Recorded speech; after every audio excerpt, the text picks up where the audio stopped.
Hello everyone, and welcome back.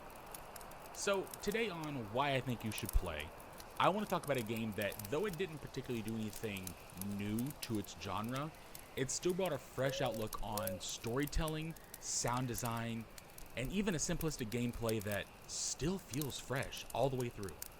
Today, I think you should play This ends now. Mama? Developed by Compulsion Games, the team behind We Happy Few, South of Midnight was first revealed at Xbox Showcase with a striking claymation-style trailer. It's set in the American South, drawing from folklore, myth, and music to create something haunting, but undeniably beautiful. And this is what they show about like the mix of 3D art and almost claymation style.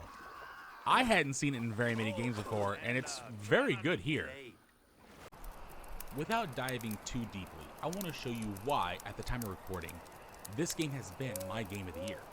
You can really feel the love that was put into this game and its story. Starting with the main character, let's get to know our Weaver. This is Hazel Flood, a young woman who, after a terrible storm, finds herself caught between two worlds. One heavily steeped in Southern Gothic supernatural, and the world that she's known all of her life, filled with malevolent spirits, monsters, and a talking catfish.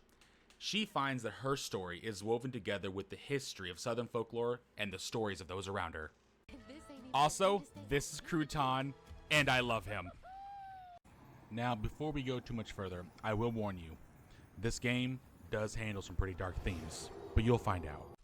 And with that out of the way, I'm going to show you some of the gameplay and things that I learned that I want you to look for whenever you're playing. Now, for the most part, the game is pretty linear. You know you're supposed to go. But always check around, do some exploring, because that can reward you with floofs. And you'll need as many of these as you can possibly get to get that skill tree maxed out. In fact, here's the skill tree in question. Now, it's always good to try and find as many of the points as you can to unlock all of these abilities, because there isn't a single wasted point here.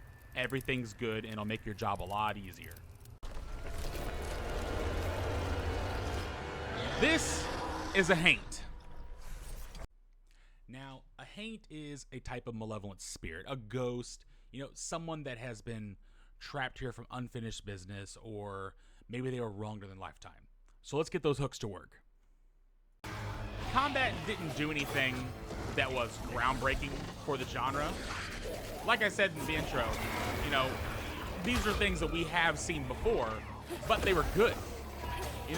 Usually when you see things that are from other games or other games that had them, you instantly go to, oh, okay, well I can't wait for this to be something boring or something that I just can't wait to get through. That wasn't really the case here. All the fights that I went through were fun. I wanted to get better, I wanted to learn the combos, and I wanted to play rounds where I was untouched. And we always had the do your jumping, don't get hit by the thorns, it's all stuff we've seen before, but it's never gotten tiring.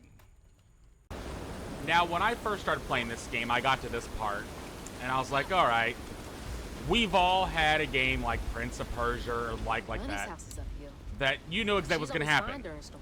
But it was right here where I knew this game was going to feel different. She can get help from Mama. Right here.